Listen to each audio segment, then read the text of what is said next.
Hello viewer, we are using the shapes here. Add some structure again. Keep on editing. Let's make the changes here.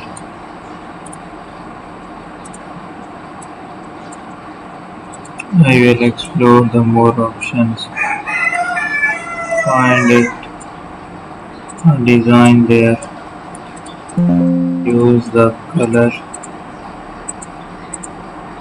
So we will find that colors here. Keep editing the new designs. Explore that options to generate it. We will find in this way and remove the effects here.